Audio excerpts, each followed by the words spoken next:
Buenos días, doctor. ¿Todo bien? Buenos días, todo bien. Gracias. Hola, buenos días. Buenos días. Este, ¿Cómo les fue con su experimento? Bueno, todavía no es experimento, mejor dicho, con su análisis, con lo que se quedó pendiente el día de ayer.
Iker.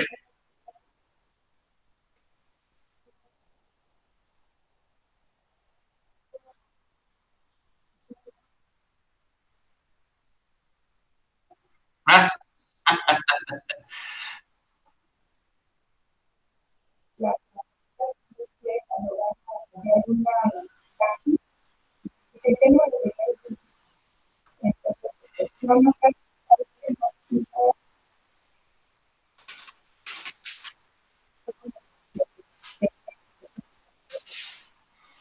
no, lo que compartes es totalmente cierto y en realidad es muy interesante. Y sí, tienes varios puntos a favor. Sin embargo, hay que recordar algo que de este ejercicio en particular era muy interesante que decía en tu escuela, ¿no? O bueno, imaginen una escuela. ¿Por qué? Porque muchas veces nosotros tendemos a generalizar, obviamente por querer abarcar más, por querer que nuestro conocimiento sea más amplio, nuestra investigación sea más completa o más llamativa, pues queremos generalizar, ¿no? Y a lo mejor cuando me hablabas ahorita de que vieron, hombres están viendo imágenes de mujeres y ven cuál les parece más atractiva, faltó delimitar hombres de qué zona, ¿no? Porque no es el mismo concepto de atractivo para un hombre aquí en México que para un hombre en Rusia, ¿no?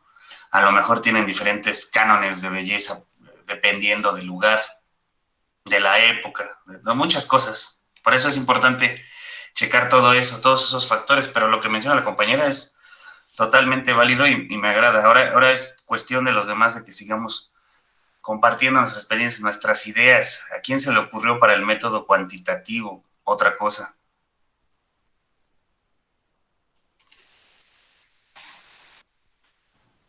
Doctor, buenos Sí, días. buenos días. Bueno, para mí el método cuantitativo, primero tendríamos que delimitar bien, como usted dice, el estudio, en dónde se va a realizar el estudio y verificar si hay en literatura algunos estudios que ya se hayan realizado con anterioridad y establecer bien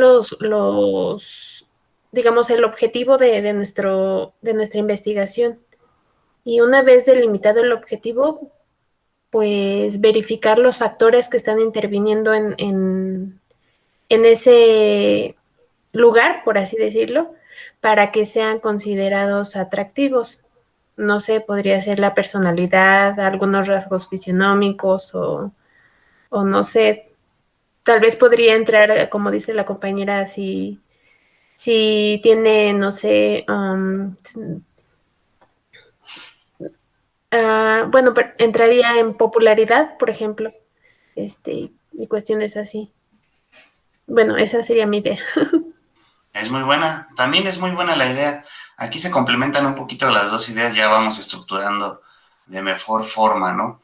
Lo que dice la compañera Elizabeth al principio es muy cierto. El enfoque cuantitativo tiene que ver recuerden mucho, tiene que ir a la literatura, tiene que ir a revisar. Dice, yo quiero hacer un estudio de qué consideran las personas atractivos del género opuesto, o bueno, del mismo género, no pasa nada. ¿Qué es atractivo? Entonces, te metes a algún libro, algún artículo y empiezas a buscar y dices, bueno, a lo mejor ya hicieron algún trabajo en psicología, en sociología, hicieron una investigación donde definieron los rasgos que debería de tener un hombre o una mujer para que le parezca atractivo al sexo opuesto.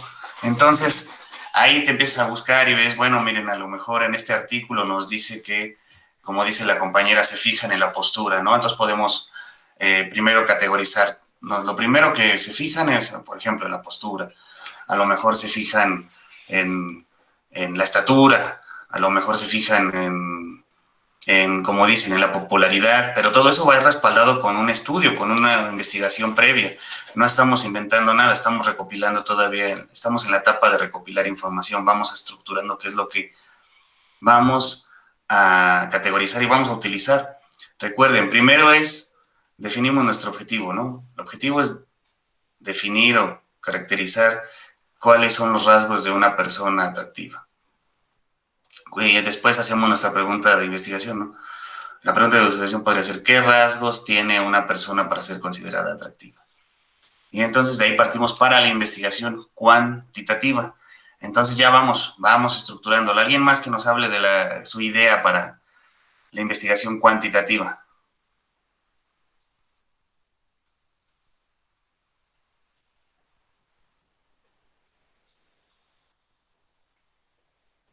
Yo, pues una disculpa, no pude estar en la sesión de ayer y no sé, me agarran frío. No te preocupes, Pablo. Conforme lo que vas escuchando, ¿a ti qué se te ocurriría? Dices, ¿cómo voy a poder definir o cómo voy a poder hacer una investigación que me diga cuáles son los rasgos para que una persona sea atractiva? ¿Qué harías tú, por ejemplo, así, a bote pronto?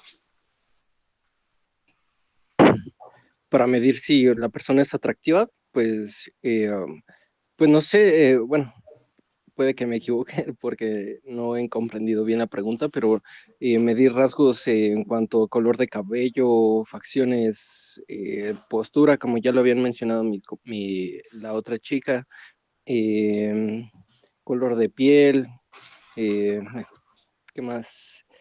Los ojos, tipo de nariz, incluso hasta pues la dentadura, ¿no? No sé si estoy en lo correcto o me estoy equivocando. No, sí, puede ser, así vamos estructurando esto. Vamos armándolo así como tú mencionas. ¿Cuáles son los rasgos, no? Ahorita a lo mejor nos estamos enfocando un poco en los rasgos físicos, pero en realidad también podrías influir ahí, rasgos un poco más objetivos, más complicados de medir, ¿no? Como el carisma, o si es inteligente, agradable, todo ese tipo de cuestiones, ¿no? Inclusive hay a lo mejor, por eso te digo, depende, ya vas viendo, ¿no? A lo mejor hay una investigación que dice que el grado de estudios influye en que una persona sea más atractiva que otra, ¿no? A lo mejor les parece más atractivo una persona que ha estudiado más, o a lo mejor no, a lo mejor es al revés, ¿no? A lo mejor les parece menos atractivo. Por eso se tiene que revisar la literatura. Eso es lo que hay que ver, qué es lo que hay en este enfoque, Vamos a quedarnos ahorita un momento estacionados en el enfoque cuantitativo. Muy bien, ¿alguien más, Viviana?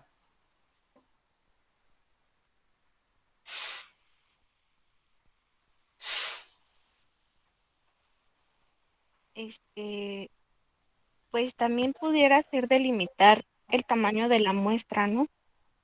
Enfocarnos a lo mejor en 2 o 3 salones en específico o manejarlo por tipo de grado, no sé, a lo mejor si estamos trabajando en una preparatoria por semestre, ¿no? O sea, ¿qué es lo que hace más atractivo a una persona de un primer semestre, de un segundo semestre o de un tercer semestre? Ir delimitando y acotando a lo mejor diferentes aspectos, porque la genética o bueno, las personalidades conforme al grado, yo lo he visto porque trabajo en una preparatoria, entonces he visto que sus personalidades son diferentes.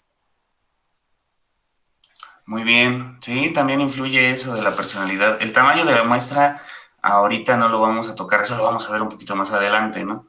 porque sí, claro que es importante para la investigación el tamaño de la muestra, es muy importante. Pero ahorita lo que estamos viendo es más o menos darnos una idea, vamos a encaminarnos a cómo vamos a hacer este estudio. Emanuel o Valente. Sí, bueno, buenos días a todos. Buenos días. Pues en este caso, pues son pues los puntos importantes o generalmente, como dicen, el aspecto físico, ¿sí? Que pues hasta cierto punto se puede medir. Y pues también otro aspecto que hace atractiva a la persona, pues es su forma de ser, ¿no? Que sería algo menos objetivo o menos tangible. Sí, eso también podría ser un problema, ¿no? Porque hay cuestiones que uno pudiera considerar atractivo de una persona, como tú mencionas, que son increíblemente difíciles de medir, ¿no? Su forma de ser, ¿cómo voy a medir su forma de ser? ¿Cómo puedo decir es más agradable, es menos agradable, no sé, es más carismático, es más gracioso? No sé, es un poco complicado, ¿no? Lo podemos intentar, lo podemos tratar de categorizar y podemos tratar de realizar un experimento para poder delimitar eso. Sin embargo, va a ser complicado, ¿no? Muy bien. Emanuel, ¿algo que nos quieras aportar? Pues también podría ser la parte de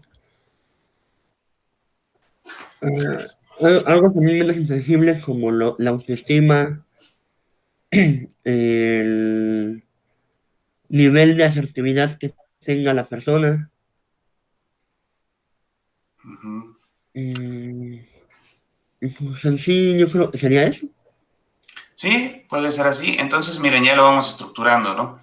Entonces, ¿qué es lo que vamos a hacer en nuestro estudio cuantitativo? Recuerden, cuantitativo tiene que ver con las mediciones, lo que queremos medir. Vamos a hacer un estudio que es pues, hay algo que vamos a ver un poquito más adelante que tiene que ver con la pertinencia de los estudios, ¿no?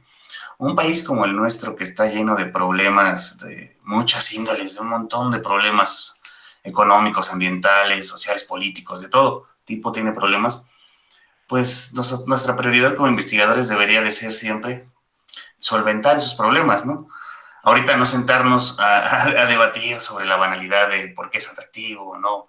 Eso se lo debemos de dejar a otros lugares que tienen más recursos, que tienen menos problemas, países más desarrollados que pueden encargarse o tomarse la libertad de realizar estudios de esa índole. Pero eso lo vamos a ver un poquito más adelante cuando vemos de la pertinencia, del dilema ético y de estas cuestiones, ¿no?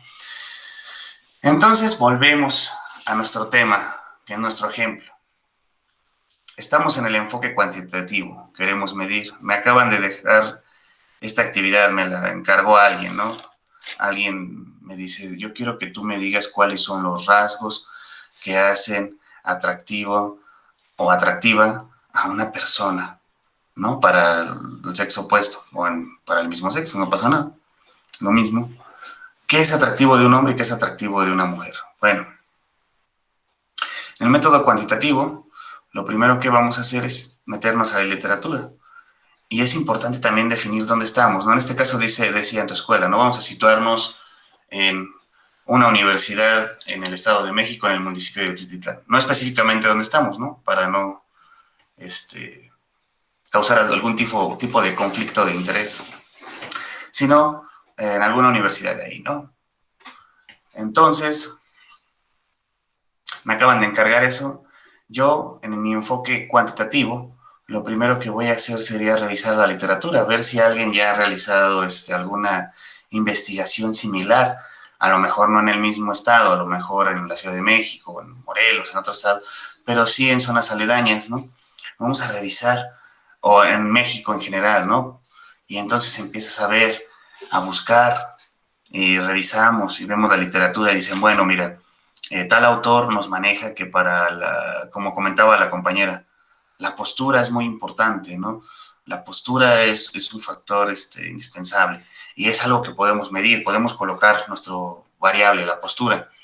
y vamos a tener después en nuestro experimento a estudiantes de ahí mismo y podemos medir la postura y ver si se comprueba, ¿no? O sea, las personas que ellos llaman las más atractivas, se consideran las más atractivas, podemos revisar su postura, podemos revisar su estatura, ¿no? También posiblemente otro investigador descubrió que las mujeres de tal promedio, ¿no? No sé, de 1,60 o de 1,50 a 1,60 son más atractivas. ¿Por qué? Porque más bajitas no les gustan, un poco más altas no. O sea, así lo vamos tratando de ir categorizando y vamos viendo, ¿no? Y a lo mejor nos tratamos de meter en dilemas un poco más complicados, como si es o no gracioso, simpático, alegre, no sé, todo ese tipo de cuestiones las tratamos de medir de otra forma, ¿no? A lo mejor no medirlas con números, pero entonces eso ya desviaría la parte cuantitativa y se volvería más cualitativa, ¿no? Entonces con esto vamos armando una lista. Y de hecho, si ustedes se fijan, esa lista ya existe, ¿no? Y te dice quiénes son las 10 mujeres más hermosas del mundo, ¿no? Y entonces te dicen, ¿qué se fijan? Ah, pues se fijan en diferentes rangos, en sus tallas, en el tamaño de la nariz, en la simetría de los ojos, en el largo del cabello, en la estatura, en un montón de cuestiones que ya vienen indicadas y por eso ellos determinan quiénes son. Les repito, es un ejemplo un poco banal, ¿no? Para nosotros no debería de importarnos tanto. Después ya vamos a pasar a ejemplos mucho más ricos, pero ahorita era como para darnos una idea. Entonces ya tenemos nosotros estructurado nuestro enfoque cuantitativo, ¿no? Nosotros ya seleccionamos nuestra teoría que más nos acomode y después iríamos a entrevistar a compañeras y compañeros de la escuela y podríamos revisar qué factores influyen para que ellos determinen que una persona es atractiva, ¿no? Y entonces ahí podríamos demostrar si nuestra teoría, nuestra base con la que vamos a hacer nuestro estudio es la correcta, ¿no? Hacemos la entrevista y preguntamos, oye, ¿tú en qué te fijas? Y dice, no, en la estatura, y coincide con lo que nosotros ya marcamos, eso nos permite continuar, ¿no? Y así con todas las variables que nosotros vamos a desarrollar. Pero ahora viene la otra parte, la parte complementaria, el otro enfoque, la parte cualitativa. ¿Qué harían si les dijeran, no quiero un enfoque cuantitativo, yo quiero que me des un enfoque cualitativo en esta misma escuela, en el Estado de México, de lo que es una persona atractiva? Ahora sí, ¿cómo lo harían? ¿Cuál sería la diferencia?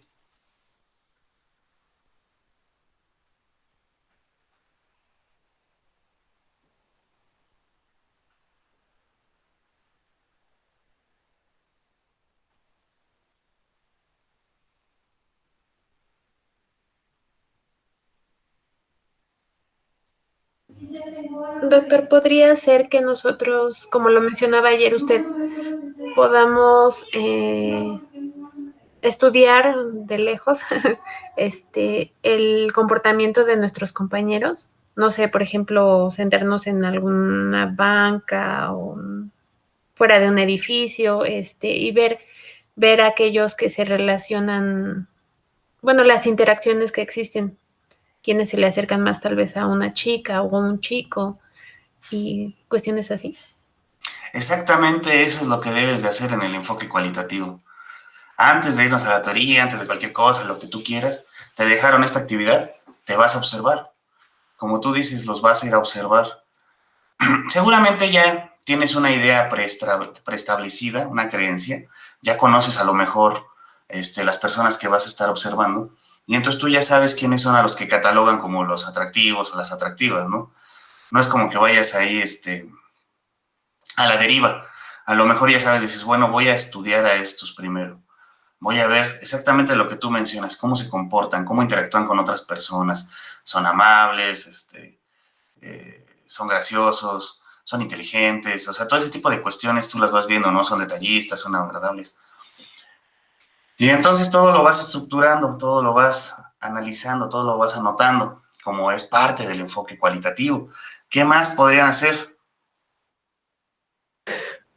Puede ser también que, bueno, yo recuerdo que en una materia que tuve para hacer una investigación cualitativa. Lo que teníamos que hacer era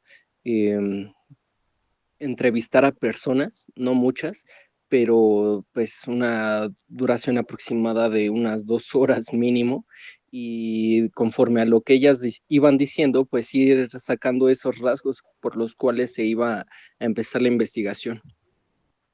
Sí, eso también puede ser un método. La entrevista, como ayer lo platicábamos un poquito, tú podrías seleccionar a las personas que se consideran atractivas y podrías hacerle una serie de preguntas, a lo mejor abiertas, o sea, simplemente a tratar de ver cómo se relacionan, bueno, mejor dicho, cómo dialoga contigo, ¿no? Cuáles son sus atributos, cuáles son sus cualidades, todo ese tipo de cuestiones. Ese sería un buen método para extraer información. Pero ese yo creo que ya sería el siguiente paso. Primero nos vamos a quedar con la observación que se tiene. ¿Qué es lo que estás viendo? De ahí tú puedes idear preguntas, ¿no? Bueno, ¿cómo se comporta? ¿Qué perfil tiene? ¿Cuáles son sus atributos? ¿Cuáles son sus cualidades? Si tienen algunos rasgos que se repitan, ¿no? Tú estás viendo, no sé, 10, 12 hombres o mujeres que son consideradas atractivas y a lo mejor existen rasgos que se van repitiendo, ¿no? Entonces, de estatura o de peso o de muchas cosas, ¿no? Que a lo mejor podrían parecer obvias, pero ya cuando lo estás capturando, ya dejan de ser obviedades, ¿no? A lo mejor te encuentras con alguna sorpresa que le dé un giro interesante a esta investigación. Muy bien, ¿alguien más?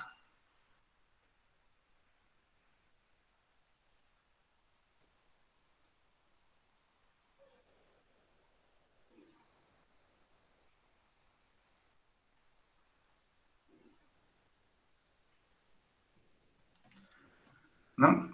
Bueno, para la parte cualitativa, lo único que nos faltaría, como bien mencionó el compañero hace rato, primero sería la observación, luego serían las entrevistas a las personas que se consideran atractivas, y luego nada más nos faltaría entrevistar a algunas personas que las consideran atractivas, ¿no? A alguien, a lo mejor si estos sujetos tienen novia o novio, pues puedes ir y preguntarle a él, oye, ¿qué es lo que más te gusta de esta persona, ¿no? ¿Cuáles son los rasgos que a ti te atrajeron? Y con eso podrías realizar una investigación cuantitativa y cualitativa a grandes rasgos, a grosso modo, ¿no? Así, a bote pronto, lo estamos armando así muy sencillo, porque todo este tipo de investigaciones pues, son mucho más complejas, ¿no? Hay gente que se lleva toda la vida realizando una investigación. La teoría de la evolución de Darwin, del análisis que realizó de las especies en las Islas Galápagos, le tomó toda la vida. O sea, era una tesis doctoral de toda la vida, ¿no? O sea, 20 años creo que le tomó hacer eso. El Capital, el libro de Marx, también parece que le tomó toda la vida realizarlo. Son investigaciones larguísimas, muy, muy, muy largas, ¿no? Y ahorita lo que estamos tratando de hacer con este ejercicio brevemente, en media hora, pues era tratar de definir algunas variables, de ver cómo encauzaríamos una investigación de este tipo. Pero todo esto con la intención de que vayan agarrando un poco ¿cómo llaman? El feeling, ¿no? La experiencia, que se vayan soltando, que ahorita un poquito más adelante, cuando ya tengan ideas de su proyecto, de su investigación, ya las puedan aterrizar de mejor forma. Ahorita nos faltaron ayer 2 o 3 diapositivas que son ejemplos en particular de lo que estábamos viendo. Vamos a regresar a ellos. Dejen comparto mi pantalla. ¿O alguien tiene un comentario adicional de esto? Por favor, me agrada que van participando un poco más hoy.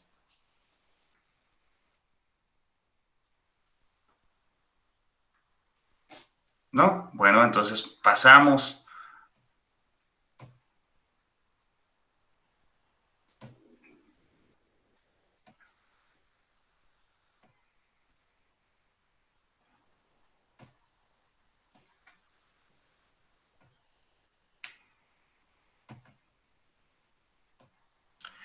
Ahí la pueden ver.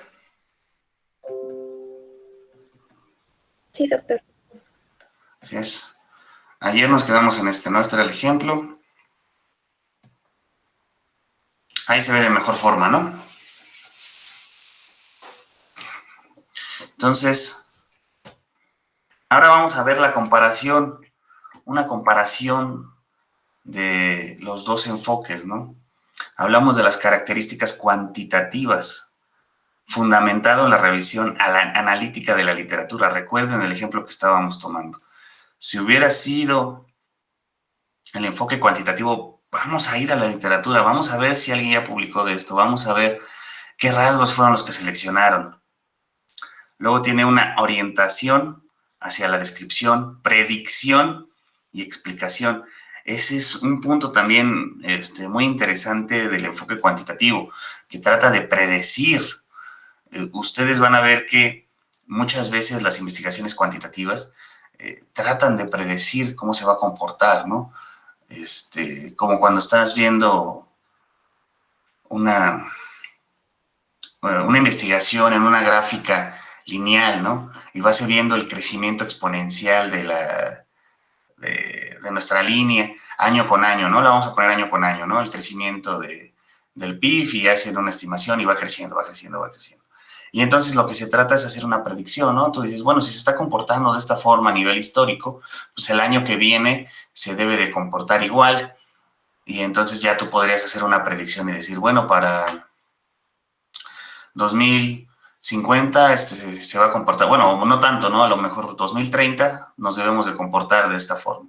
Cuando hacen un análisis del crecimiento poblacional, ¿no? Ustedes pueden revisar datos del Banco de México, del Banco Mundial, y ahí vienen datos del crecimiento poblacional por país, e inclusive te da una expectativa, ¿no? Te dice, trata de predecir.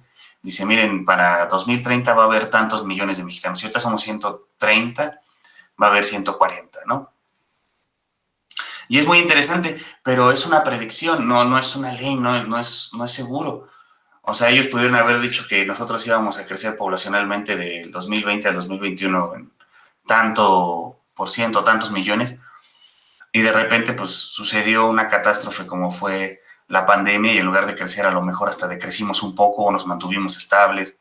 Bueno, son predicciones, pero eso también tratan de hacer los análisis cuantitativos. Son específicos y acotados, eso también es importante recalcarlo. Centrado en variables, ¿sí? Dirigido hacia datos medibles, observables, y en esta parte está como recapitulando un poco lo que estuvimos viendo ayer. Los procesos fundamentales del proceso general de investigación es planteamiento del problema. Pasamos a las características cualitativas, ¿no? También está basado en la literatura, claro que sí, pero es diferente.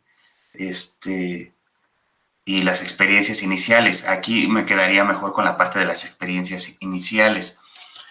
Primero tratas un poco más la observación, luego ya te vas a la literatura a ver qué es lo que se ha trabajado respecto a este tema. La orientación hacia la exploración, la descripción y el entendimiento. Emergente y abierto, que va enfocándose conforme se desarrolla el proceso, y dirigido a las experiencias de los participantes. Y ahora, la pregunta del millón, ¿no? ¿Cuál de los dos enfoques es el mejor? Y entonces era algo que yo les platicaba ayer, ¿no? Durante mucho tiempo las aproximaciones cuantitativa y cualitativa fueron vistas como una dicotomía, ¿no? En el sentido de la rivalidad, o eliges una o eliges la otra. Al emprender una investigación como si fuera blanco o negro, ¿no? Y ya les mencioné que inclusive hace tiempo la gente de las ciencias duras se peleaba y decía, no, pues es que las investigaciones que hacen los de las ciencias suaves, porque así les dicen soft, no sirven, ¿no? No carecen de validez matemática, no pueden hacer una predicción, no pueden decir, sí, tu sociedad se va a comportar de esta forma al año siguiente. No pueden hacer eso, no pueden hacer un montón de cosas, ¿no? Y había una pelea. Y entonces también la gente que estaba del otro lado de las ciencias blandas, también decía que las ciencias duras nunca fueron empáticas con la sociedad, ¿no? Dice, bueno, ¿y a ti de qué te sirve realizar un estudio para comprobar? Había un estudio hace tiempo que lo que hacía era una aleación, ¿no? Hacía una aleación de dos materiales, no recuerdo cuáles dos materiales, ¿no? Supongamos níquel y cobre, ¿no? Hacía una aleación de níquel y cobre y entonces revisaban sus propiedades, ¿no? Su ductibilidad, su tensión, compresión, todo ese tipo de cuestiones que tú le puedes revisar, una infinidad de propiedades, ¿no? Y al final del estudio resultó que, pues, sí, era una aleación interesante, pero pues no aportaba nada nuevo porque era pues, más barato el cobre o tenía las mismas propiedades. O sea, su investigación realmente no traía un beneficio, ni siquiera se podía comercializar. Y entonces ahí es cuando viene el lado de la crítica por parte de las ciencias blandas, ¿no? Bueno, y entonces, ¿de qué te sirvió? Y así como esa, hay muchas investigaciones, ¿no? ¿De qué nos sirve a la sociedad tus investigaciones que estás realizando? Que si son muy interesantes, son muy complicadas, ¿no? Pero ¿de qué sirve? Y entonces, por eso les digo, hay una rivalidad. Y entonces, ahora lo que están tratando es de que exista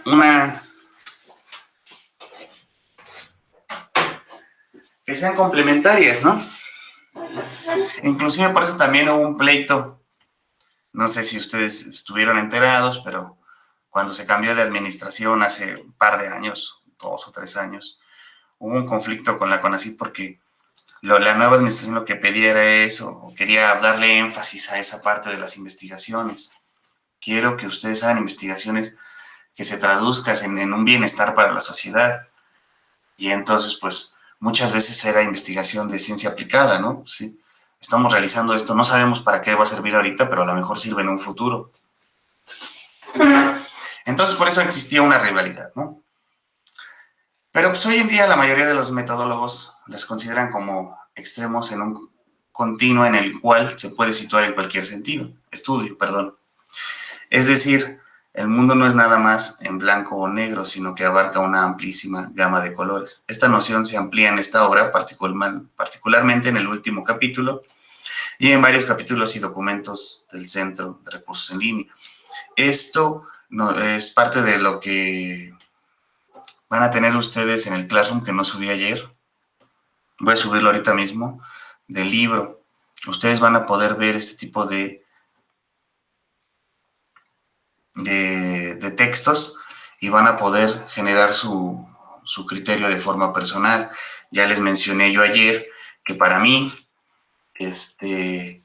ambos métodos son complementarios, no son rivales, ¿no? Una investigación se realiza de mejor forma si tú tienes el enfoque cuantitativo y el enfoque cualitativo. ¿Ok? La investigación cuantitativa ofrece la posibilidad de generalizar los resultados más ampliamente. Otorga control sobre los fenómenos, así como un punto de vista basado en conteos y magnitudes. Les digo, se repite, ya es como un resumen final, es como nuestras conclusiones. También brinda una gran posibilidad de repetición y se centra en puntos específicos de tales fenómenos, además de que facilita la comparación entre estudios similares. Por su parte, la investigación cualitativa proporciona una profundidad a los datos, dispersión, riqueza interpretativa, contextualización del ambiente o entorno, detalles y experiencias únicas. Asimismo, aporta un punto de vista fresco, natural y holístico de los fenómenos, así como flexibilidad. Ya les mencioné, es importante que estos dos enfoques sean complementarios e inclusive ahora se busca un poco que siempre la gente de ciencias duras va a hacer un estudio muy interesante de tal tema. Bueno, pues métele su parte social, involucra un poco y di, ¿esto en qué podría ayudar a la sociedad, no? Ahora, la gente que hace estudios sociales, ¿no? Dice, bueno, pues métele el dato duro, que le dé firmeza, que le dé rigidez a tu estudio, métele variables que pudieran ser medibles, que complementen de mejor forma tu investigación. Desde luego, el método cuantitativo ha sido el más usado por ciencias como la física, la química, la biología, las exactas o naturales o duras, les llaman de muchas formas, porque es el más apropiado para los fenómenos que estudian. El método cualitativo se ha empleado más bien en disciplinas humanísticas como la antropología, la sociología, la psicología social. Esto es lo que yo les mencionaba anteriormente. Y ahora otro ejemplo, dice, un ingeniero civil puede llevar a cabo una investigación para construir un gran edificio, emplearía estudios cuantitativos y cálculos matemáticos para levantar su construcción. Claro, ¿no? Tienen que realizar toda una infinidad de estudios, desde la cimentación, la estructura, de qué va a ser de acero, va a ser de concreto, la estructura cómo debe ir, va a llevar traves de concreto, traves metálicas, la losa, o va a ser multitecho, o va a ser multipanel. O sea, tiene que ver un montón de cosas que necesitan cálculos. Y es evidente que cualquiera va a querer que un ingeniero realice cálculos para una edificación. Claro, pues lo que menos queremos es que se caiga, ¿no? Pero aquí lo que voy a mencionar ahorita es que trataría de complementarlo, miren. Y aquí dice, ¿no? Y analizaría datos referentes a la resistencia a materiales y estructuras similares, construidas en subsuelos iguales bajo las mismas condiciones. Ah, claro, también eso se hace muchísimo, ¿no? La famosísima mecánica de suelos, ¿no? Aquí tenemos a un profesor de ingeniería civil que no me dejará mentir, ¿no? Si es así, la mecánica de suelos, y tienen que ver si el suelo tiene ciertas características, ¿no? Para poder elegir la mejor cimentación posible, ¿no? Si es así, ¿no, Valente? Ajá, sí, exactamente, ¿no? O sea, esos pues estudios son fundamentales para la edificación de estructuras, los estudios de mecánica de suelos, como estaba comentando, maestro. Y en ocasiones no tienes el estudio de mecánica de suelos de donde tú vas a edificar, pero tienes el del vecino, ¿no? Entonces puedes hacer ahí no sé, algún truco, ¿no? Para poder utilizar el del vecino, ¿no? Porque se comportaría similar. Ajá. Bueno, generalmente tiene que ser, como es muy variable las condiciones del suelo, o sea, su variabilidad es tal que cambia, o sea, es increíble cómo cambia pues a 1 metro, a 2 metros, ya tenemos otras condiciones de suelo, por eso siempre pues se exige ese estudio, ¿no? En el sitio indicado. O sea, luego se puede encontrar diferentes tipos de suelo en la misma área de estudio de donde se va a colocar la edificación, ¿sí? Entonces, no se puede hacer una interpolación o decir, pues vamos a tomar en cuenta estas características como dices tú del vecino, ¿no? Uh-huh. Por ejemplo, en algo muy especial que ocurre, por ejemplo, en las carreteras que hemos visto, ¿no? A veces hay fallas de taludes, o sea, que se viene la tierra y dice, pues, ¿cómo es posible? Tal vez ahí falló un poco, ¿no? O sea, no sé en qué tanto, pero sí que dice, no, pues vamos a pasarnos aquí pues unos 10 metros o 5 metros. Y resulta que ahí había otras condiciones de estabilidad. Ajá. Pero sí, o sea, podría, luego a veces, pues desafortunadamente tomamos en cuenta esa situación, ¿no? De hacer una interpolación o interpretación de datos vecinos. Ajá. Oh, fíjate, esa es una parte muy interesante, no la conocía, yo pensé que sí podrías hacerlo, pero entonces es tan variable el terreno que hasta a lo mejor en 1 metro o 2 metros ya es diferente. Ajá, exactamente, sí. Oh, esa es una gran aportación, muchas gracias, Valente. No, de nada, gracias a usted, maestro. Y entonces era lo que estábamos mencionando, ¿no? Aquí como nos acaba de mencionar bien el profesor Valente, dice, el ingeniero civil lleva una investigación muy detallada para hacer la construcción de un edificio. Hay una infinidad de cálculos que debe de realizar. Y analiza datos estadísticos y resistencia de materiales y estructuras. Y entonces ese sería su parte, como decirlo, su enfoque cuantitativo, todo lo medible, todos los números, todo lo que tiene que ir.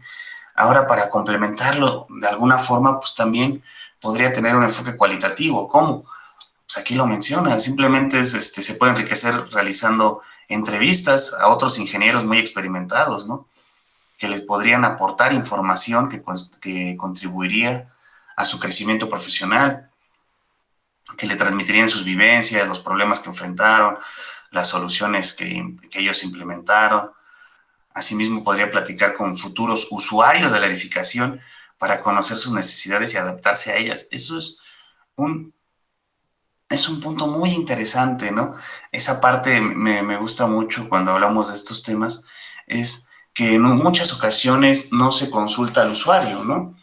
Realmente se hace un edificio de departamentos y el arquitecto lo diseña, va a estar ubicado en tal zona, el ingeniero se encarga de realizar los cálculos para que puedan tener la cimentación, para que puedan tener una estructura que soporte esas características que está pidiendo el arquitecto, perdón. Luego ya llegan otro grupo de especialistas, ¿no? Pues ya llegan los del ingeniero eléctrico a colocar todo, llegan personas que se encargan de aplanar o de los acabados, llega la gente del decorado, todo. Y ya lo terminan y hacen un edificio muy bonito, pero al final de cuentas nunca le preguntaron a la gente, a los usuarios, ¿no? Oye, ¿cómo te gustaría que fuera tu departamento? ¿O qué características son las que tú crees que debería de tener? Y yo lo comprendo, ¿no? Porque muchas veces la parte de la ingeniería, de la arquitectura, o bueno, este es el ejemplo, ¿no? Pero habla de todas las ramas. Se considera que pues el usuario no tiene conocimiento, ¿no? Dice, yo te estoy dando la mejor opción, por eso me estás contratando a mí. Si tú quisieras hacer tu casa como tú quieras y toda deforme, lo que tú quieras y sin optimizar espacios y no sé, pues tú compra tu terreno y haz tu diseño como tú quieras, contrata a tus ingenieros, ¿no? Pero siempre este tipo de cuestiones sí deberían de influir en los profesionales, ¿no? Siempre deberías de tener ese enfoque y decir, bueno, al usuario final, ¿qué beneficio le podremos brindar, ¿no? Posiblemente sea muy poco lo que modificarías en este caso del edificio, ¿no? A lo mejor modificarías muy poco el edificio, pero le traería un beneficio a los usuarios, ¿no? A lo mejor necesitan un poco más de espacio, bueno, pues podemos poner un pequeño terraza o no sé. Por eso les digo, hay infinidad de cosas que se podrían discutir y siempre es importante considerar el aspecto social, siempre. Antes se dejaba a un lado, ahora siempre es muy importante considerar, si yo voy a hacer esta investigación, ¿qué posible beneficio le puedo traer a la sociedad? ¿Qué posible beneficio le puedo traer a esta comunidad o donde yo voy a hacer mi estudio? Es muy importante que no olviden eso. Ahora viene otro ejemplo, ¿no? Dice, un analista de opinión pública, al investigar los factores que más inciden en la votación de las próximas elecciones, reuniría grupos de enfoque con discusión abierta, cualitativos, además de encuestas por muestreo, cuantitativos. Esto es muy interesante, ¿no? Porque aquí dice, lo vamos a contratar a una empresa como Mitofsky que se encarga de las encuestas. Era lo que yo les platicaba ayer, la parte cuantitativa, ¿no? Tú encuestas a una muestra de la población y de ahí determinas la tendencia del voto, que si bien puede variar un poco, vas a tener un error. Entre mayor sea tu muestra, pues menor va a ser el error. Y entonces ahí dejas la parte cuantitativa. Pero ahora vámonos a la parte cualitativa. Tú puedes reunir grupos de personas, un focus group, de diferentes lados, ¿no? Tratas de agruparlos por algún rasgo en particular, ¿no? Yo podría agrupar a estudiantes mayores de 18 años de las universidades de la Ciudad de México, ¿no? Agrupo un grupo, perdón. Hago un grupo de, no sé, 20, 30.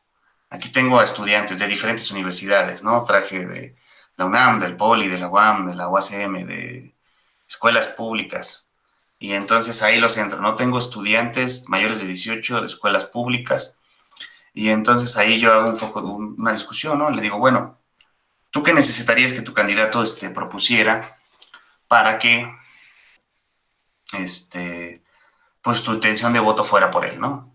¿Tú por qué te decantarías por un candidato? Y entonces ahí ellos empiezan a hablar, y está muy curioso, ¿no? Porque empieza a hablar el primero y dice, bueno, yo necesito que me garantice una beca universitaria, ¿no? Y a lo mejor el segundo iba a decir otra cosa, pero escucha lo que dijo el primero y dice, oye, sí es cierto, yo en realidad es lo que quiero una beca.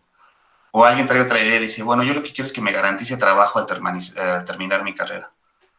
Y otro más atrás dijo, oye, yo tampoco nunca había pensado en eso.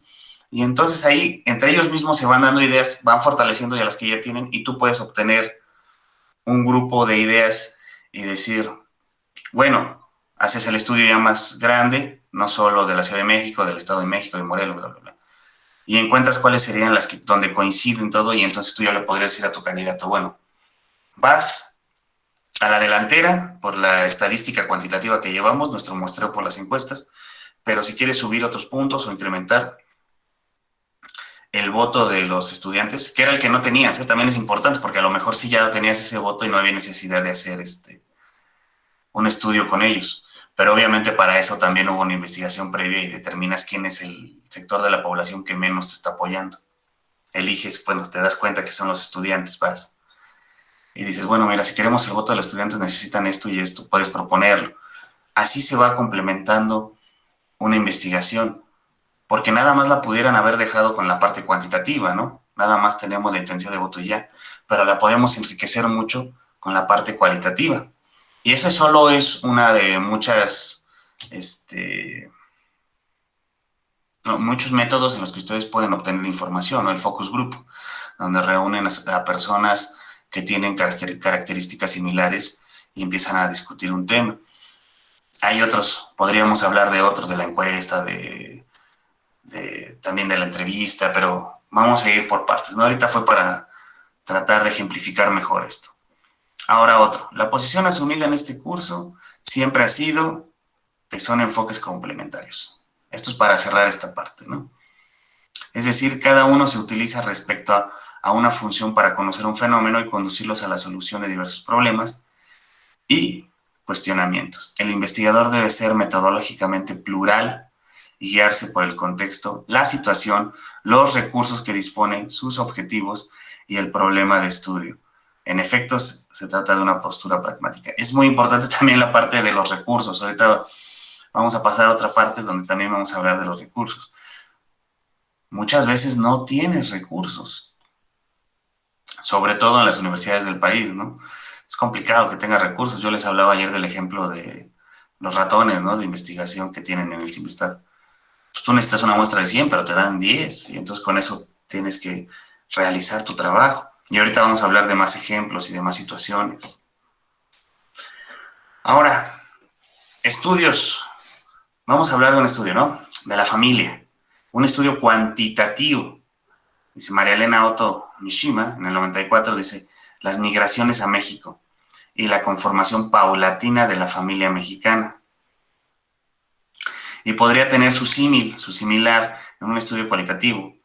Y entonces dices, mitos y fantasías de la clase media en México, ¿no? Ambos están hablando de la familia, pero con diferentes enfoques.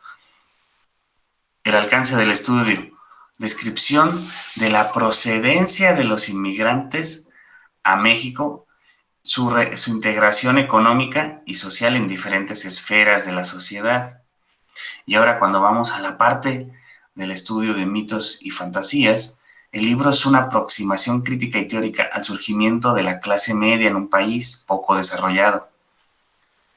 El autor combina los análisis documental, político, dialéctico, psicoanalítico con la investigación social y biográfica para reconstruir tipologías o familias tipo.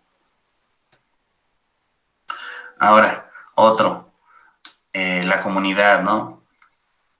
Protodipo Roy, Frederick Weisen y Ebren Rogers en el 69 hablan del impacto de la comunicación en el desarrollo rural, ¿no? Y entonces Luis González en el 95 pues habla de lo que era el pueblo en vilo, ¿no? Son diferentes enfoques y diferentes métodos para realizar esta investigación. Si vemos el primero, dice, se determina cómo ocurre el proceso de comunicación de innovaciones en comunidades rurales y se identifican los motivos para aceptar o rechazar el cambio social. Asimismo, se establece qué clase de medio de comunicación es más eficaz. Ahí está está muy interesante, porque ustedes en este estudio dicen, ¿cuál es el método de comunicación más eficaz? Recuerden que estamos hablando de un estudio de los 69, ¿no? Donde solo podía ver el periódico, el radio, la televisión. Y entonces, imagínense cómo se pudieron haber realizado ese estudio, ¿no? Pero de una forma cuantitativa.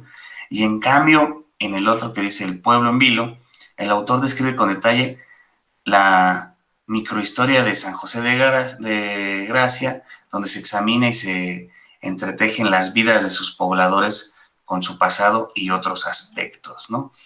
Ambos tienen que ver con la comunidad, pero sin embargo uno es la observación, el análisis cualitativo, y el otro sí tiene que ver con un estudio más estructurado donde podamos obtener datos. Las ocupaciones es otro ejemplo. La calidad del maestro y los logros estudiantiles, ¿no? Y entonces en el lado del cualitativo dice los profesionales de la danza y música y su audiencia, ¿no? Entonces, en el alcance de estudio del primero dice, establece correlaciones entre los estilos de enseñanza, desempeño de la ocupación docente y el éxito de los alumnos. Eso está muy interesante, ¿no? Porque el estudio trata de determinar si los maestros influyen en el éxito de los estudiantes, ¿no? Bueno, ya cuando son egresados. Y entonces, en el otro estudio que también está hablando de la formación docente o algo por el estilo, de las ocupaciones, la narración detallada de procesos la narración detallada de procesos de identificación y otras conductas de músicos de jazz con base en sus competencias y conocimiento de la música. Si se dan cuenta, también está analizando el mismo fenómeno, pero ahora de una forma cualitativa, ¿no? Básicamente con la observación, por eso dice narración detallada de los procesos. De seguro estuvo viendo cómo se comportaban los músicos de jazz, dependiendo de sus competencias y su conocimiento de la música. En las organizaciones de trabajo, dice el desarrollo de sistemas rurales, y en el otro lado tenemos a William D. Green, que dice MBA, The Portable MBA. No, es que MBA creo que tiene que ver con la mediana y pequeña empresa, creo. Dice la portabilidad de la pequeña y mediana empresa en el emprendedurismo. Dice casos de estudio, ¿no? Y entonces, cuando vemos el análisis en la parte cuantitativa, dice la investigación que demuestra la escasa coordinación que existe en una red de servicios sociales, recomienda las políticas a seguir para lograr que los servicios lleguen. Y en el otro caso está hablando del compendio de estudios de caso que apoyan el análisis sobre la viabilidad de nuevas empresas y los retos que enfrentan a los mercados emergentes. Y ahora, esos fueron algunos ejemplos. Hay muchísimos, ¿eh? Ustedes pueden ir buscando y pueden encontrar una infinidad de ejemplos. Inclusive se puede ver con las grandes obras, ¿no? Hay un estudio de viabilidad económica respecto al nuevo Tren Maya que se está realizando, ¿no? Y entonces el estudio decía que era económicamente viable y que se iba a recuperar el dinero no sé cuánto tiempo. Un estudio precioso, ¿no? De que se iba a invertir y todo con números, un enfoque cuantitativo.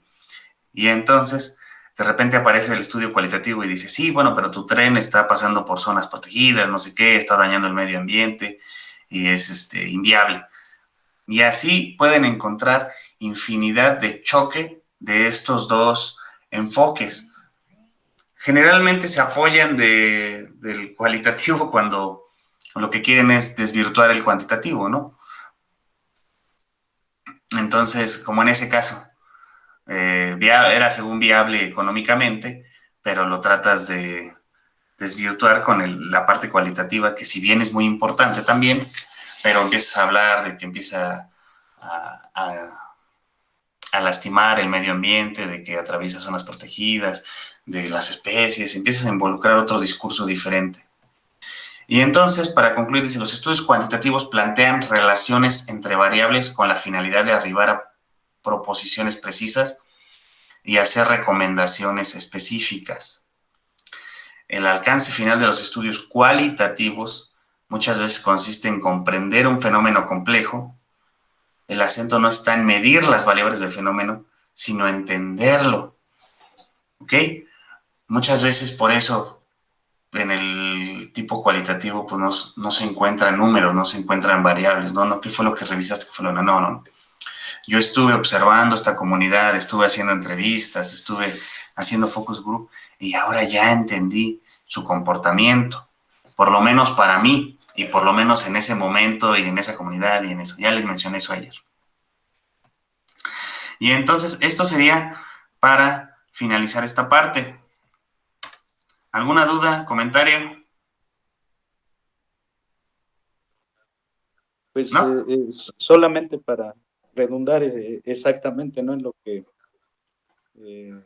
mencionas, ¿no? De lo que son, cómo se toman esos aspectos, ¿no? Del cualitativo y cuantitativo, ¿no? O sea, generalmente en los proyectos de, pues de ingeniería civil, también me imagino que vamos a ver cómo actúa el aspecto político, ¿no?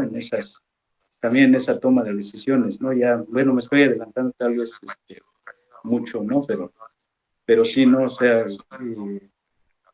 pues lo que mencionó maestro acerca de cómo no se quiere hacer resaltar algo, también podemos ahí eh, manejarlo de manera más, más directa, ¿no? Por ejemplo, en un proyecto, si queremos que se realice, decimos, pues vamos a realzar el aspecto que mejor pinte a ese proyecto, ¿no? O sea, en ciertos momentos. Sí, por eso les digo que en ocasiones a mí no me gusta que sean un choque, ¿no? Que sea un pleito. A mí me gusta que sean complementarios, que tú puedas enriquecer tu estudio cuantitativo con la parte cualitativa o al revés. Me gusta porque siento que sí le da un poco un rasgo un poco más humano a la parte cuantitativa, ¿no? En ocasiones sí se puede ser muy frío y basarse nada más en los números y estar eso, pero es importante considerar el factor humano. Y en la parte del cualitativo, pues muchas veces te encargas de estudiar a la sociedad, de sentir empatía con ellos y todo, pero nunca le tratas de meter el dato duro, meter los datos, las variables, realizar un estudio más completo. Y como lo comentabas, en el caso de la ingeniería civil, a mí me tocó un caso muy curioso. Íbamos a construir, a echar otros 2 o 3 niveles en una zona de mucho dinero en la Ciudad de México. No me acuerdo si eran en Polanco o era en Chapultepec. Y entonces, pues el estudio, bueno, lo realizaron los ingenieros civiles, hacen su cálculo, ven cómo puedes colocar placas, de ahí despertar unos postes sobre las columnas de concreto y hacer otra estructura. Y entonces la parte de abajo era de concreto, la parte de arriba era de metal. Y iban a hacer ampliar los 2 niveles. Iba a estar muy padre porque pues esos 2 niveles el dueño pues quería venderlos, ¿no? Hacer fraccionar y decir pues van a ser 2 departamentos. Era una idea muy, muy padre, todo estaba muy viable, todo, no había ningún problema. Pero de repente el vecino se ampara de que aparentemente es ilegal echar más de no recuerdo cuántos niveles porque le obstruía el sol. Y entonces, dice, ¿cómo de que te obstruye el sol? Sí, pues tu edificio va a estar más alto, mi casa es más pequeña. Cuando el sol va avanzando, pues ya no me va a llegar la luz solar. Y entonces hubo un debate ahí increíble porque utilizó argumentos de enfoque cualitativo, ¿no? Se va a revisar y dice, miren, hay artículos que dicen que si no tenemos suficiente luz del sol en el cuerpo, empiezas a tener problemas de salud, de depresión, de no sé qué. Cosas que yo nunca había visto. Dije, ¿cómo puede ser posible? Y al final de cuentas logró que no se construyera la otra parte. Por eso les digo, hay veces que chocan, y no me gusta que sea así. Me hubiera parecido mejor que hubieran llegado a un punto neutro, a una complementación, pero no se puede, ¿no? Y así van a haber infinidad de ejemplos en donde van a tener un conflicto. Sobre todo en la construcción. Lo que pasa en la construcción es que se mueve mucho dinero. Sí es un parámetro para prácticamente medir el crecimiento de un país. Tú necesitas que haya construcción. Pues la construcción le da trabajo a infinidad de personas, no solo ingenieros civiles, arquitectos, eléctricos, más para abajo a la gente de los albañiles, los herreros, a la gente de hidrosanitarias, un montón, o sea, mueve muchísima gente. Y lamentablemente así se las gastan estos cuates, ¿no? Muy bien, ¿alguien más? ¿Algún comentario?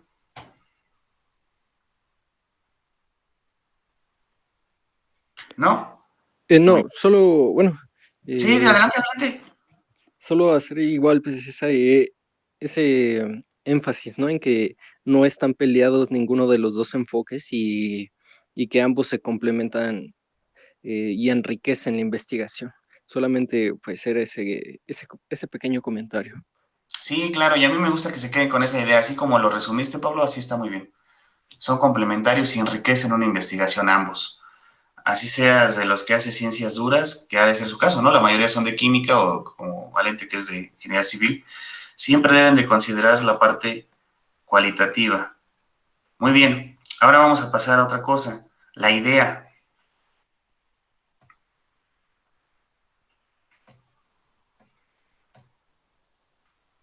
Muy bien. Ya se puede ver otra vez, ¿no? Sí, ya. Muy bien, la siguiente parte es la idea y el planteamiento del problema, ¿no? Lo que sería para esta sesión. No pasa nada, vamos un poquito atrasados porque lo otro lo debimos de haber concluido ayer y esto, no pasa nada. Yo siempre he preferido que se comprenda mejor la información, que se pueda entrar al debate, aunque no, aunque nos falte. Y si nos falta, pues no pasa nada, podemos hablar y a lo mejor extendemos un poquito, pero eso ya lo veremos después conforme vayamos avanzando, ¿no? Ahora, la idea, si ustedes recuerdan las fases de los enfoques cuantitativo y cualitativo, los dos inician con una idea. Una idea. Se me ocurre algo para hacer una investigación. Ahora, ¿cómo es? Vamos a ver, ¿no? Aquí había una flechita, la corté, pero lo que dice arriba dice: las investigaciones tienen ideas que deben ayudar a resolver problemáticas. Eso es lo que yo les mencionaba de nuestro país.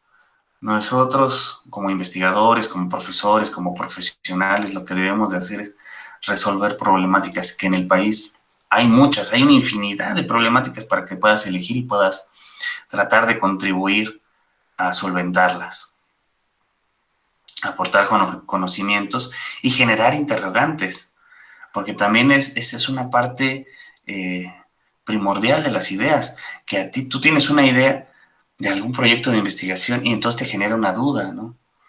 Y entonces esa duda ya después la puedes aterrizar como una pregunta de investigación, como un objetivo. Bueno, vamos a pasar a eso, ¿no? Dice, deben de ser novedosas, alentadoras, emocionantes e inspiradoras. Lo primero es muy importante, lo de novedosas, ¿no? A veces no tiene que ver exclusivamente con que tu idea sea la primera, ¿no? Porque es evidente que hay temas que se han trabajado tanto, que se han visto tanto. O sea, los temas investigadores que trabajan con energías renovables, la gente que estamos involucrados con el desarrollo sustentable, la gente que habla de innovación, todos estamos metidos en esas esferas ahorita, son como las de moda, todos estamos metidos ahí. Y entonces cuando dice novedosas, no quiere decir que no entres a ese tema, sino que le des un giro, ¿no? Que le des un enfoque diferente. Todos los temas tú los puedes elegir siempre y cuando dándoles el giro adecuado, el enfoque diferente para que no caiga en una repetición con otra investigación. ¿Ok? Luego de ahí acercan a realidades objetivas, como ya vimos en el cuantitativo, subjetivas en el cualitativo e intersubjetivas en el mixto. Eso de intersubjetivo va a quedar un poco más claro más adelante. Sin embargo, pues básicamente lo que dice es como una mezcla entre el objetivo y lo subjetivo, ¿no? Pero más adelante lo detalla de mejor forma. Y ahora, ¿de dónde vamos a surgir las fuentes de las ideas? Pues son experiencias, materiales escritos, materiales audiovisuales, teorías, conversaciones, internet, en cualquier lado. Inclusive a alguien se le puede ocurrir una idea mientras está sentado viendo un partido de fútbol, ¿no? Se te ocurre una idea y es buena tu idea, entonces ya la vas a trabajar. Y a alguien se le ocurrió una idea cuando estaba leyendo un artículo científico relacionado con su tema y dijo, oye, yo lo puedo trabajar de otro enfoque. Se me ocurrió la idea. Y las dos son igual de válidas. No por de donde hayas obtenido la fuente, demerita la idea. Hay, hay una serie de Einstein que se llama Genius, no sé si la vieron, salió hace algunos años, hace muchos. Pero lo que te deja ver la serie es que él tiene la gran idea de la teoría de la relatividad general, la teoría de la relatividad espacial, cuando está dormido. Y cuando tiene la teoría de la relatividad general es cuando va en un elevador. Entonces, nada más con eso trato de ejemplificar lo que menciona. Puedes obtener una idea de donde sea. A él se le ocurrió cuando iba en el elevador, cuando lo iban subiendo, se le ocurrió. Y la otra era cuando estaba dormido, como que lo soñó y despertó y dijo, ya tengo la idea, ya sé qué es lo que falta. Y entonces, las fuentes de ideas para una investigación. Dice, hay una gran variedad de fuentes que pueden generar ideas de investigación, entre las cuales se encuentran las experiencias individuales, materiales escritos, libros, artículos de revistas o periódicos, notas y tesis, piezas audiovisuales, programas de radio, televisión, información disponible en Internet, dentro de la amplia gama de posibilidades como páginas web, foros de discusión, redes sociales y otras. Teorías, descubrimientos, productos de investigación, conversaciones personales, observaciones de hechos, creencias e incluso intuiciones y presentimientos. Es vastísimo el lugar donde pueden obtener las ideas. Por eso dice, las ideas surgen de cualquier lugar, de donde sea, ¿no? Por eso les digo, pueden obtener ideas de donde sean para realizar su investigación. A mí, yo soy gran fanático del cine, por eso hago referencia a muchas películas que he visto. Y, y sobre todo, por ejemplo, me gustan las que tienen que ver con personajes reales, ¿no? Como les mencioné de Einstein o la de Stephen Hawking. Hay otra de Turing, de Alan Turing, que se llama El Código Enigma, que también es muy buena, no sé si la vieron. Y también te da la idea, él está trabajando, está arduo en tratar de descifrar el código que utilizan los nazis en la Segunda Guerra Mundial, utilizando una máquina, ¿no? Lo que se convertiría después en la primera computadora. Y no lo logra, y no lo logra, y no lo logra, no se le ocurre, no encuentra la forma, hasta un día que va a un bar y está tomando una cerveza y escucha una conversación entre una pareja vecina y ahí es cuando se le ocurre y descubre cómo descifrar el código. Todo esto, de nuevo, es para ejemplificar que las ideas surgen donde quiera. Hay veces que inclusive como investigador, tú estás tratando de buscar tu idea, estás tratando de encontrar tu investigación, qué es lo que quieres hacer.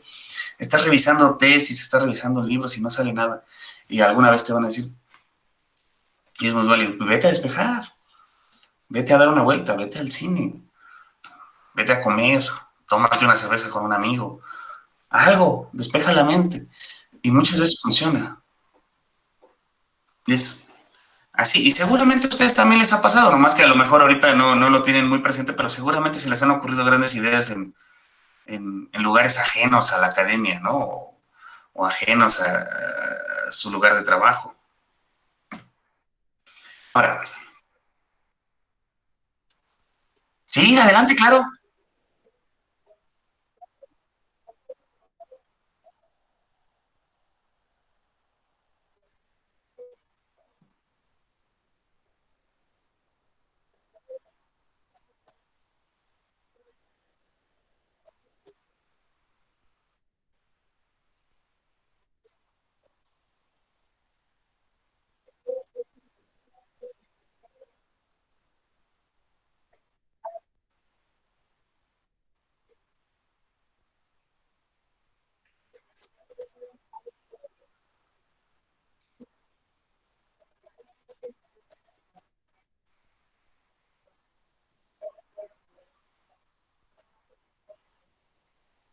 Sí, claro, lo que tú mencionas es muy interesante. Mira, hay muchos ejemplos así, ¿no? Que se les ocurre en algún sueño, en otro lado diferente.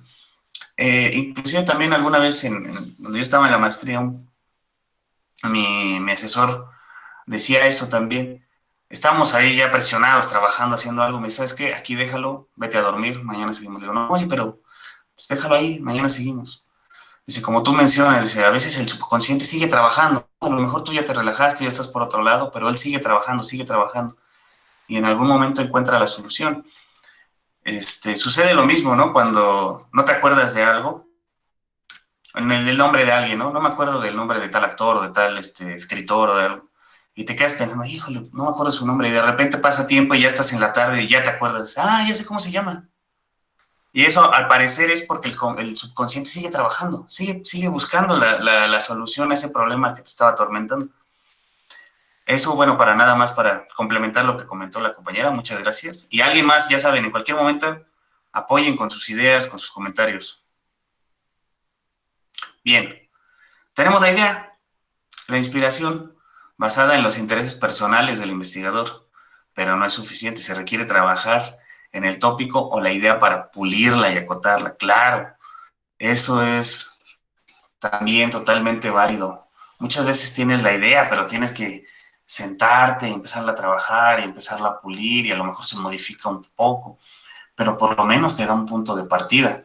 Y eso es fundamental, porque muchas veces no tienes ni la más remota idea de lo que vas a hacer. Sobre todo cuando ingresas a los programas de posgrado, pues prácticamente te dejan solo, ¿no? Pues busca tu idea, dime y yo te ayudo. Pero no te dicen, yo quiero que hagas esto y quiero que hagas lo otro. No. Te dejan mucho a que tú solito encuentres la inspiración para encontrar tu idea. Ahora aparte, la oportunidad surge cuando por facilidad podemos indagar sobre algún tema, ya sea que algún familiar o persona cercana nos puede brindar acceso a o no sea solicitado en nuestra escuela o trabajo y tengamos apoyo. En ocasiones puede resultar que ya haya fondos o recursos para investigar sobre cierto tópico. Eso también siempre suele pasar, ¿no? Aquí en el país, en muchas instituciones, se maneja la libertad de cátedra, ¿no? Prácticamente tú puedes dar tu clase como tú quieras, porque por eso es libertad de cátedra. Y funciona de igual forma para la investigación. Prácticamente tú tienes que, puedes investigar de lo que tú gustes, ¿no? Sin embargo, como bien menciona aquí, pues hay momentos en los que se brinda el apoyo para cierta investigación en particular. Dice, no, ¿sabes qué? Sobre todo ahorita, por ejemplo, el caso de la pandemia es increíble, ¿no? Pues muchas instituciones en todo el mundo voltearon y dijeron, ¿sabes qué? Pues dale más dinero a los que están realizando investigación de este tipo. Inmediatamente, ¿no? Dale más dinero. Y entonces es ahí cuando otros investigadores que a lo mejor no estaban directamente relacionados con ese tema, pues se tienen que acercar, ¿no? Porque ahí está el apoyo, ahí va a haber dinero para realizar los experimentos, para financiar los equipos, los materiales, entonces pues, te tienes que acercar. Y lo otro que menciona, la oportunidad también surge a lo mejor con algún familiar, con alguna persona. Hay una investigadora que realiza un proyecto muy interesante, sobre la experiencia de la viudez en personas jóvenes, en personas que enviudan relativamente jóvenes, entre 30 y 40 años, ¿no? Y entonces ahí realiza un estudio de todas las vivencias que tienen y dónde coinciden algunas personas y cómo poder ayudarlos a superar ese dolor a una edad tan temprana, ¿no? Y entonces eso lo hizo porque se murió el esposo de su amiga. Y entonces cuando sucede eso, ella ve todo el problema que está viviendo su amiga y tú dices, oye, podríamos realizar una investigación para indagar en este tema. Y ahí le surgió la idea en un velorio, ¿no? Prácticamente. Ahora, la idea de conceptualización, detectar un fenómeno o problema de investigación que requiere indagarse en profundidad o aportarse mayor conocimiento o evidencia para conocerlo, definirlo, describirlo y o comprenderlo.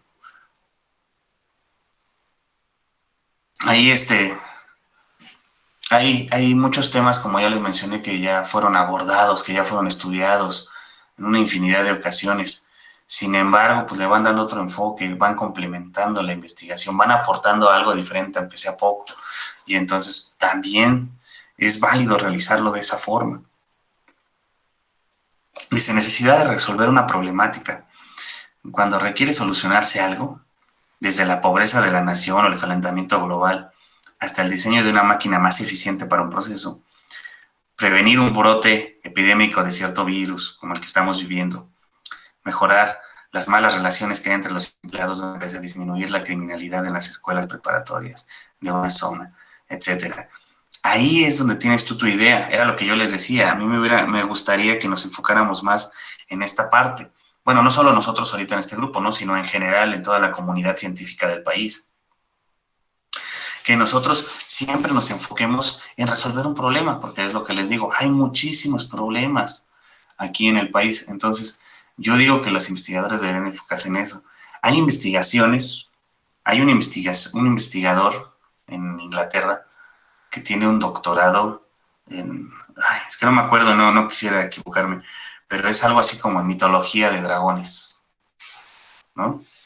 Y entonces tú dices, wow, me imagino que ha de ser increíblemente interesante la mitología de los dragones, ¿no? Desde dónde se empezaron a aparecer, desde dónde su primera aparición, cómo han ido cambiando, todo lo que tú quieras, pero es mitológico, ¿no? Pero eso lo pueden hacer ellos, porque son primer mundo, porque tienen la libertad de que hay otros investigadores trabajando temas de prioridad.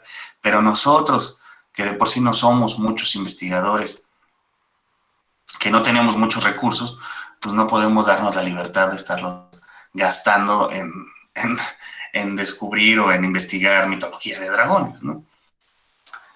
Ese es para enfatizar más en este punto, la necesidad de resolver una problemática. Luego, la necesidad de cubrir huecos de conocimiento.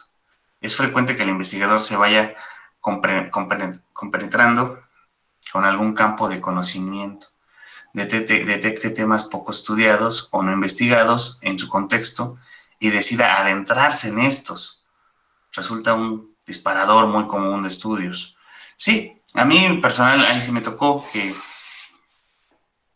estuve realizando una investigación con un colega de la UAM de uso eficiente de la energía y lo estábamos enfocando a la Ciudad de México, pero de repente te vas dando cuenta y dices, oye, pero tampoco hay un trabajo similar en el Estado de México o en Puebla, en Morelos, y entonces eso ya nos da la oportunidad de cubrir diferentes huecos, ¿no? La intención sería hacerlo a nivel primero estatal y luego general.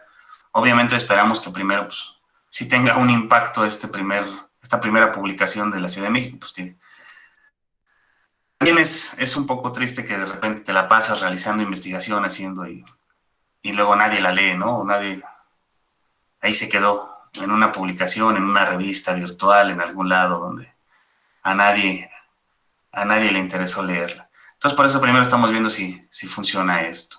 Luego la inspiración. Eso ya lo habíamos visto, ¿no? Basado en los intereses personales del investigador. Muy bien. La vaguedad de las ideas. La mayoría de las ideas iniciales son vagas y requieren analizarse con cuidado para que se transformen en planteamientos más precisos y estructurados, en particular en un proceso cuantitativo. Como lo mencionan Labonte y Hagedorn en el 81, cuando una persona concibe una idea de investigación debe familiarizarse con el campo de conocimiento en el que se ubica la idea. Aquí podríamos volver a tomar el ejemplo que mencionó la compañera, que es muy interesante, ¿no? De la serpiente que se muerde la cola y de ahí se dio una idea. Y entonces en ese principio era una vaguedad de las ideas, ¿no? Pues lo pudo haber dejado así sin aterrizarlo ni nada y se hubiera quedado como que el benceno tiene esa forma, pero ¿no? En cambio, lo que menciona es que pues, ya se puso a trabajar, se puso a investigar, lo puso a aterrizar, pulió la idea y entonces surgió un conocimiento valioso. Por eso, a eso va este apartado. Necesidad de conocer los antecedentes. ¿Ok? No investigar sobre algún tema que ya se haya estudiado a fondo. Sí, ¿no? Ya hay temas que ya los revisaron, y tú puedes corroborar que ya estuvo estudiado a fondo, simplemente realizando un análisis bibliográfico, que ahora es muy sencillo, ¿no? Antes todavía era más complicado ir a la biblioteca y tener que estar. Aquí te metes a tu biblioteca digital, Web Science, a EBSCO, hasta inclusive en el Scholar. No sé si ustedes tienen una biblioteca digital propia o están incorporados a alguna.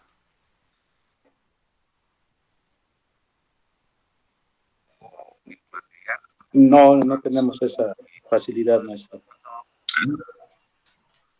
Bueno, pero de todas formas pues pueden acceder a Scholar, ¿no? Al Google Scholar, y ahí pueden obtener información confiable. Eso también es otro punto importante que vamos a ver más adelante.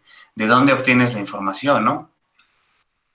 Porque sucede, a mí me ha tocado en la vida de docente que prácticamente tú les dices, por favor, quiero una investigación de tal.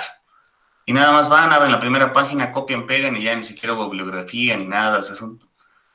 Y tú solito pues le dices, oye, ¿hasta de qué página la copiaste? Te tardaste 2 minutos. Yo lo que quiero es que ustedes lean, revisen y aparte que busquen en lugares que sean confiables, porque la mayoría de las páginas de internet no son confiables. Confiables son los libros, los artículos, algunas otras fuentes, ahí mismo dentro de la internet. Pero por eso les digo, ahí ustedes pueden revisar, se pueden meter a Google Scholar, tecleen su nombre de su tema, les aparece todos los que han trabajado ese tema, les aparecen cómo lo han abordado. Inclusive, también otra cosa que hay que hacer, hay que pasarlo en inglés, porque la mayoría de la ciencia se escribe en inglés, es poca la que se hace en español, que está mal, eso también está mal, ¿no? Porque inclusive los mismos investigadores del país, aquí, nuestros investigadores mexicanos, pues escriben en inglés. Bueno, los más, ¿cómo les llamaremos? Como las vacas sagradas, ¿no? O sea, como que para ellos publicar en español está mal. Cuestiones que no van, ¿no? Porque yo creo que también publicar en español y generar conocimiento en español es muy válido. Es importante llegar a la gente que está leyendo en español. Luego, estructurar más formalmente la idea de investigación. Como lo estuvimos mencionando, tú tienes una idea, pero hay que pulirla, hay que estarla revisando, hay que estar investigando, no la puedes dejar así nada más y tratar de que así embone, no. Se debe de estructurar. Seleccionar la perspectiva principal desde la cual se abordará la idea de investigación. Eso es muy, muy interesante. Tiene que ver también con el tema con la parte de abajo, perspectiva o encuadre, disciplina desde la cual se guía centralmente la investigación. Tú tienes un fenómeno social, natural, algún problema, y lo puedes abordar desde diferentes ámbitos. Nunca les ha tocado, seguro les ha tocado, ¿no? Que hablas de algún tema con tu grupo de amigos que a lo mejor tiene diferentes formaciones y ellos tienen un punto de vista diferente, ¿no? Entonces tú quieres hablar de por qué en México hay tantos pobres, ¿no? ¿Por qué hay pobreza en el país, ¿no? Y cada uno de tus amigos la va a tratar de resolver desde su disciplina, ¿no? A lo mejor a alguien que es economista te va a decir, bueno, es que económicamente la producción no es activa en esa sociedad, o sea, prácticamente te dice, no trabajan en empleos que son pagados, entonces no van a poder crecer y tienen un número de hijos muy grandes, no sé, económicamente. A lo mejor el que sabe de política te dice, no, es que lo que está mal son las políticas públicas. Y si todas las políticas están enfocadas en perjudicar a la gente pobre y que les demos, ¿cómo se llaman estos beneficios? Como apoyos, que le demos apoyos, lo único que está haciendo es sumergirlos más en la pobreza, ¿no? Y entonces va a haber otro, ¿no? Algún otro, el historiador, ¿no? Y te va a hablar, no, bueno, es que esto pasa desde la época de la conquista, ¿no? Desde que llegaron los españoles a México, han sumergido a ciertas clases en la pobreza y no se ha podido levantar, ¿no? Se va dando cuenta cómo podemos ver un mismo problema desde diferentes disciplinas, desde diferentes enfoques. Y entonces, y no estoy diciendo que ninguno de los tres esté mal, ¿no? Posiblemente los tres tienen algo de verdad, o posiblemente los tres estén mal, pero ese es el enfoque que le van a dar ellos, esa es la disciplina desde que la van a trabajar. Van a abordar el tema de la pobreza desde la economía, desde la política y desde la historia, ¿no? O a lo mejor alguien de un antropólogo desde la sociología, ¿no? O desde otros ámbitos. Por eso les digo, se pueden comportar de... Ese tema lo pueden abordar desde diferentes áreas, desde muchas disciplinas. Y entonces hay que seleccionar desde dónde yo voy a estar, cuál va a ser mi trinchera desde la cual yo voy a atacar ese tema. Por eso les digo, defendiendo de nuestra formación, de nuestras creencias, todos nosotros tratamos de resolver. Y es un ejemplo muy común y ustedes lo van a ver siempre, siempre. Y también siempre pasa, ¿no? Todas las personas que conocemos tienen la solución para los problemas del país. Sin embargo, pues nunca se aplica, ¿no? Investigación previa de los temas. Temas ya investigados, estructurados y formalizados sobre los cuales es posible encontrar documentos escritos y otros materiales que se reportan los resultados de investigaciones anteriores. Claro, nosotros vamos a revisar nuestra biblioteca, vamos a buscar el tema, como les mencioné, y van a ver que muchos temas pues, ya han sido investigados y formalizados de diferentes formas. Si tú aún así quieres trabajar ese tema, le puedes dar otro enfoque, puedes buscar otra arista para poder trabajarlo. Y hay otra que pudiera suceder, sería temas ya investigados, pero menos estructurados y formalizados, sobre los cuales se han investigado, aunque existen solo algunos documentos escritos y otros materiales que reporten esta investigación. El conocimiento puede estar disperso o no ser accesible. Es muy importante ese punto, o no ser accesible. Muchas veces ustedes no van a tener acceso a conocimiento. ¿Por qué? Por infinidad de variables. Una es que hay artículos que se venden. Hay publicaciones científicas que cuestan. Si ustedes quisieran investigar, entrar y revisar un artículo, a lo mejor les va a decir, no, tienes que pagar tanto en euros, ¿no? Tantos euros por esta investigación.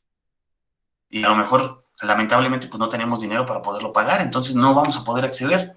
Digo, aquí no se fomenta, pero hay páginas como CSI Hub, que es una página rusa de que te da acceso a todos ese tipo de artículos, ¿no? Pero no lo hagan, ¿eh?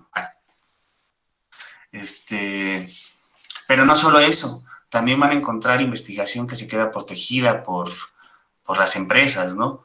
Hay investigación muy grande que hace Cemex respecto a sus concretos, a sus cementos, perdón. Y entonces, pues ustedes no van a poder acceder. A lo mejor ustedes también están haciendo investigación de ese tipo, pero no van a poder acceder a la que está haciendo Cemex, o la que está haciendo Tolteca, o la que está haciendo Cruz Azul, o no sé, hablando de cementos, ¿no? Y ocurre en diferentes ámbitos, ¿no? En variedad de investigaciones, ¿no? También por eso hasta dicen que hay espías, ¿no?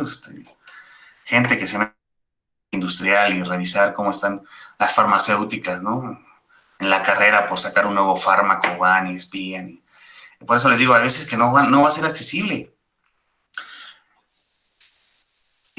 O hay veces que se patenta, ¿no? Hay veces también investigaciones que ustedes no la van a encontrar en la biblioteca porque están patentadas.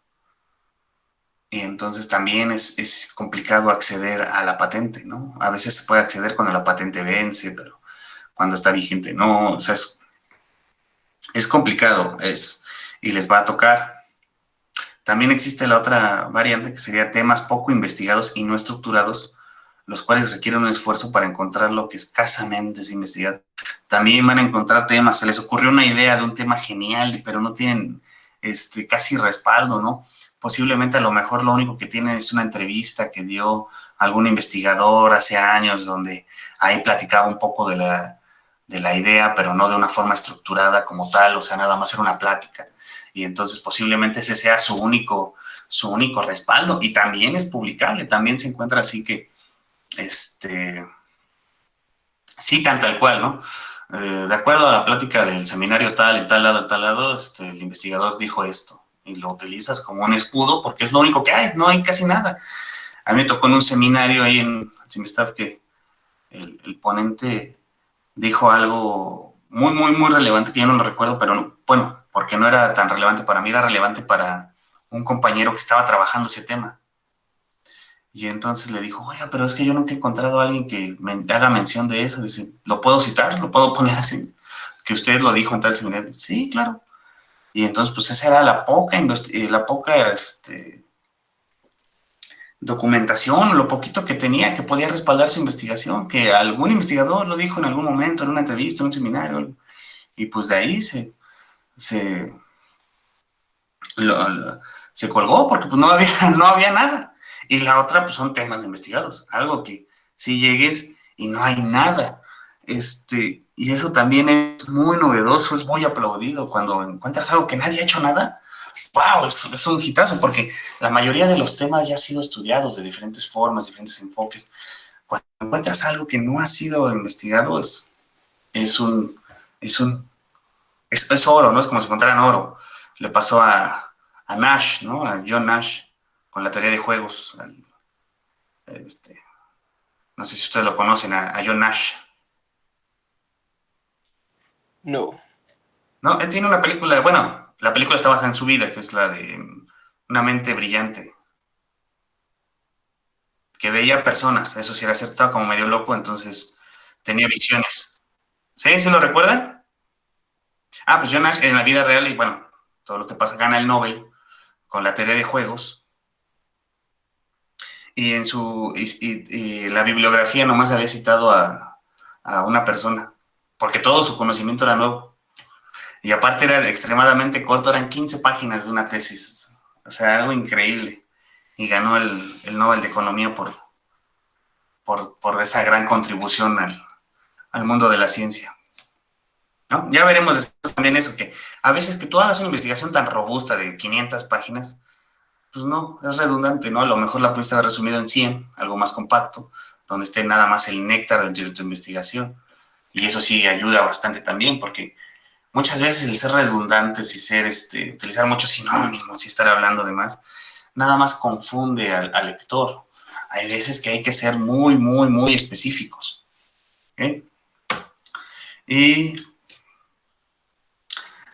recomendaciones para desarrollar ideas y comenzar una investigación, ¿no? Examinar temas acotados que no sean muy generales, compartir la idea con amigos y otras personas informadas en persona y en las redes sociales en internet para conocer opiniones, datos y referencias.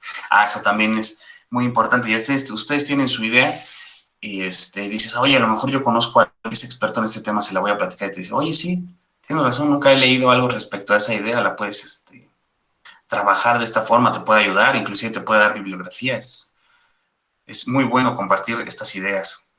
Meditar y escribir sobre las implicaciones de estudiar la idea, no solamente enunciarla. Enfocarse en algún aspecto. ¿Okay? Relacionar nuestras ideas personales y experiencias con la idea de investigación. Por ejemplo, un estudiante de ciencias de la salud cuya madre sufre de cáncer vaginal podría realizar un estudio sobre sus causas, o bien alguien que cursa una licenciatura y además trabaja en un supermercado pudiera analizar el impacto que tienen los descuentos en los consumidores. Eso ayuda mucho, ayuda bastante, que tú ya traigas un bagaje relacionado con ese tema. Dices, o tengas un apasionamiento mucho más grande por ese tema, por este tipo de implicaciones, ¿no? Eso ayuda mucho a motivarte y a desarrollar de mejor forma esas ideas. ¿Ok?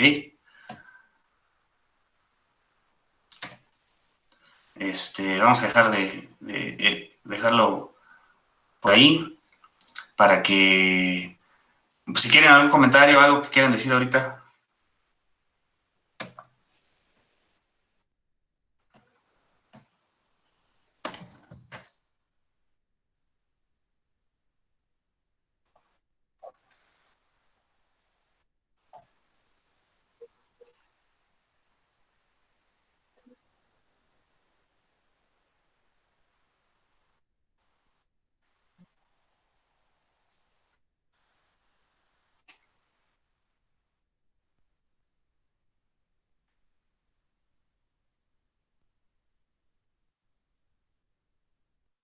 Ah,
Sí,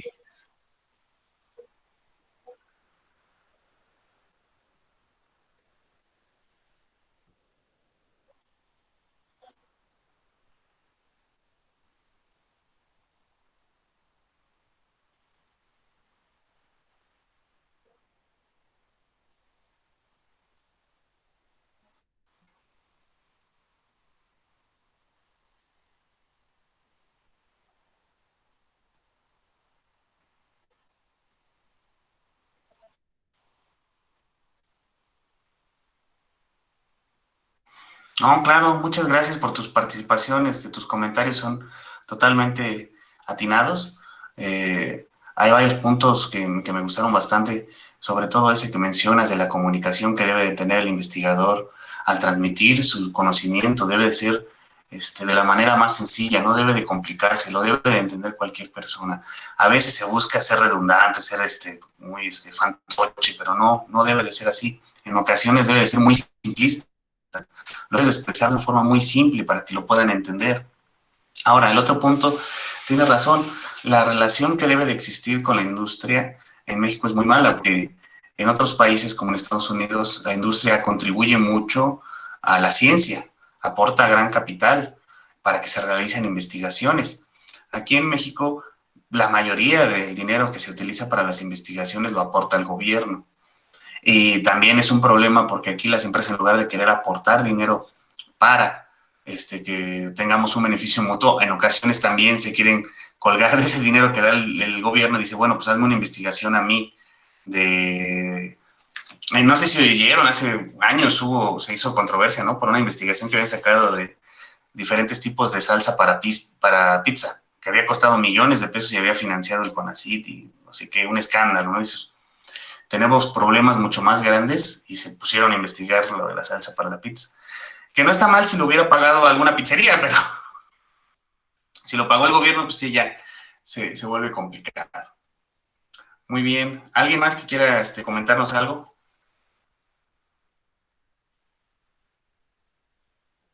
¿No? Bueno, qué bueno que esta vez ya participamos más, vamos interactuando, me va agradando, así la clase se va haciendo más amena, las opiniones que han estado dando son muy interesantes.